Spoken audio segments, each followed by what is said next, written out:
Punya uang tapi bingung mau diapain? Jangan hanya disimpan di tabungan. Uang itu seperti bibit tanaman yang kalau ditanam dan dirawat secara benar bisa tumbuh jadi pohon besar yang berbuah banyak.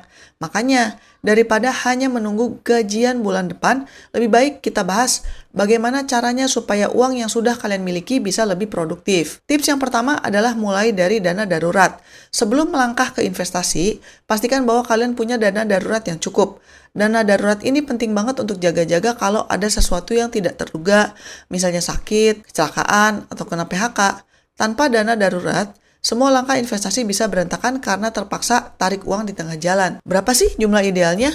Umumnya dana darurat itu 6-12 bulan pengeluaran, terutama untuk yang sudah berkeluarga ya. Simpan dana darurat ini di tempat yang gampang dicairkan, seperti tabungan atau reksadana pasar uang. Tujuannya kalau saat butuh ya uangnya bisa cepat tersedia. Jangan disimpan di instrumen yang susah dicairkan. Tips yang kedua adalah lunasi hutang berbunga tinggi. Utang itu beban ya, apalagi kalau bunganya tinggi. Contohnya kayak utang kartu kredit atau pinjaman online. Bunga yang besar bisa menggerogoti uang kalian dengan cepat atau bahkan menghambat pertumbuhan aset.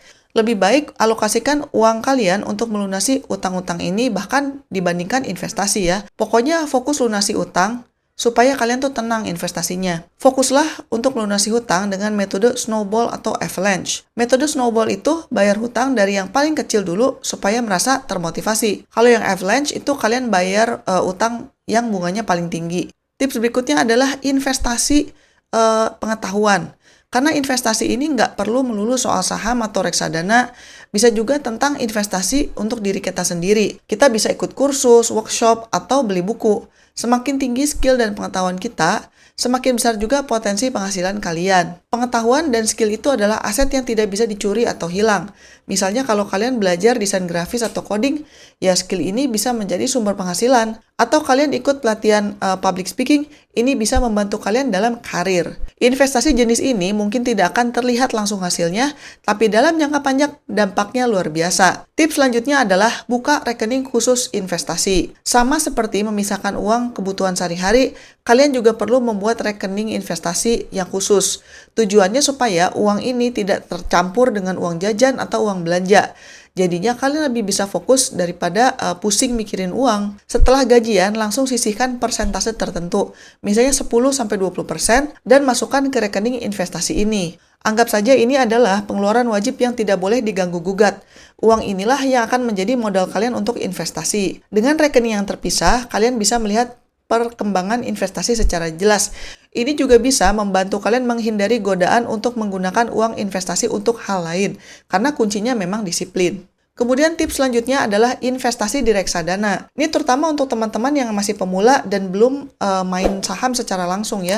Reksadana ini bisa kok menjadi pilihan yang bagus. Reksadana ini seperti paket investasi yang isinya bisa saham, obligasi, atau pasar uang. Modal yang dibutuhkan pun relatif lebih kecil. Misalnya mulai dari 100 ribuan. Kalian tidak perlu pusing mau mikirin beli saham apa, karena ada manajer investasi yang sudah mengurusnya secara profesional. Mereka yang bakal mengelola dan memantau investasi kita.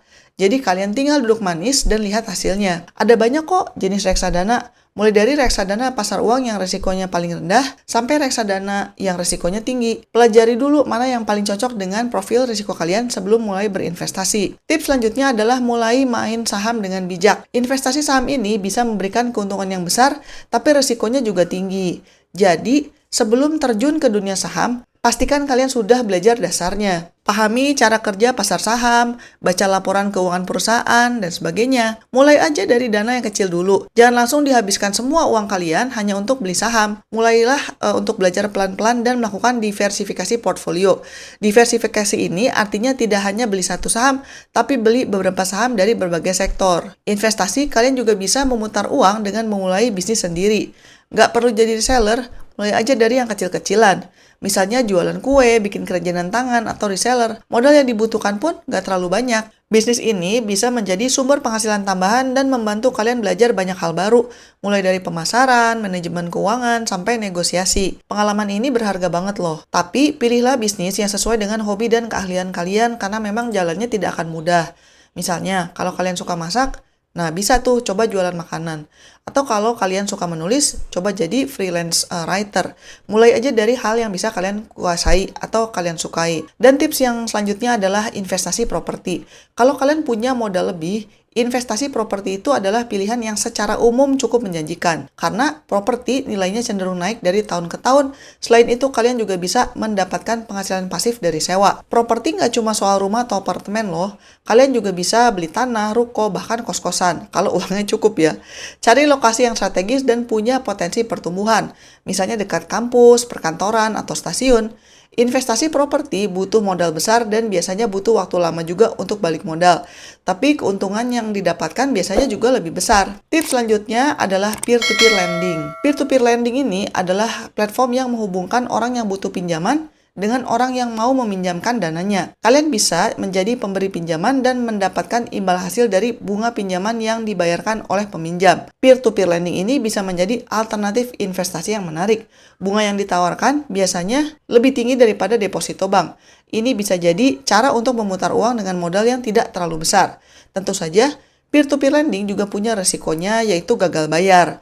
Makanya, pastikan sebelum kalian mulai berkomitmen pada platform tertentu, cek dulu apakah sudah terdaftar di OJK dan sebagainya. Kemudian lakukan juga diversifikasi dana kalian di beberapa pinjaman supaya resikonya itu menyebar.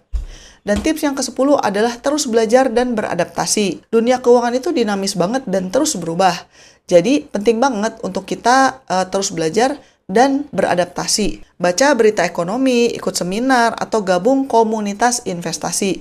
Jangan pernah kalian merasa cukup dengan apa yang sudah kalian tahu. Pahami bahwa setiap instrumen investasi itu punya resiko dan keuntungannya masing-masing.